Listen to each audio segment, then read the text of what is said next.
देखिए, कल मुख्यमंत्री जी ने जो कोर्ट में कहा उसमें उन्होंने कहा कि ये पूरी की पूरी जांच जब से शुरू हुई तब से असली शराब घोटाला शुरू हुआ और दो कारण हैं कि ये जांच चलाई जा रही है। पहला कि इस जांच के नाम पे ईडी जो है वो आम आदमी पार्टी के ऊपर भ्रष्टाचार की बदनामी चिपका सके, एक स्मोक स्क्रीन बनाई जा सके और उस स्मोक स्क्रीन के पीछे ईडी एक एक्सटॉर्शन रैकेट चलाए, पैसे की वसूली का धंधा चलाए।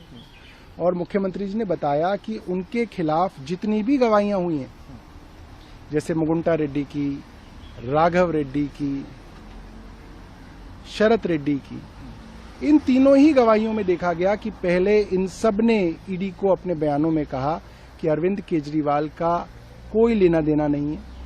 उन्होंने अरविंद जी के विषय में कोई गलत बात नहीं कही। बार बार उनके बयान लिए गए, मगर जब ऐसे करोड़पति उद्योगपतियों के बेटों को जेल में डाला गया और 6-6 महीने तक जेल में रखा गया तो बाप टूट गए। और फिर किसी ने अपने 7वें बयान में ये कह दिया कि अरविंद केजरीवाल से वो मिले, किसी ने 4थे बयान में कह दिया। तो अरविंद केजरीवाल जी का अदालत से सवाल था कि जब सारे बयान ऐसे हैं जिसमें मेरे खिलाफ कोई बात नहीं कही गई, तो ईडी ये कैसे तय कर सकती है कि किसी बयान को तो वो कूड़े के डब्बे में डाल देंगे और जैसे ही एक बयान अरविंद जी के खिलाफ आ जाता है तो उसको वो कोर्ट में दाखिल कर देंगे। ये ताकत ईडी के पास कैसे है, ये तो कोर्ट डिसाइड करेगा। सारे के सारे बयान जो हैं कोर्ट के सामने रखे जाने चाहिए। सर, एलजी साहब कह चुके हैं कि भाई सीएम जो है वो जेल में है और जेल से आदेश जारी कर रहे हैं और हम जेल से सरकार नहीं चलने देंगे। सर, इसके बारे में आप क्या कह रहे हैं? देखिए, एलजी साहब तो जब सीएम जेल में नहीं थे तब भी नहीं चाहते थे कि सरकार चले।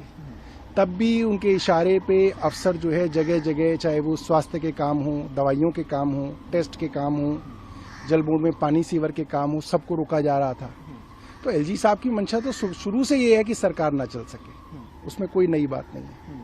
तो सर, क्या आने वाले टाइम में आप इस पर कुछ राजनीतिक तौर पर कुछ? कल उच्च न्यायालय के अंदर एक पीआईएल दाखिल हुई जिसमें कहा गया कि सीएम को इस्तीफा देना चाहिए और सीएम को हटाया जाना चाहिए। उच्च न्यायालय ने साफ कर दिया कि ऐसा कोई कानूनी प्रावधान नहीं है कि मुख्यमंत्री को हिरासत में उनके पद से हटाया जा सके, लिहाजा मुख्यमंत्री अपने पद पे बने रहेंगे। ये बात अब हाईकोर्ट ने स्पष्ट कर दी।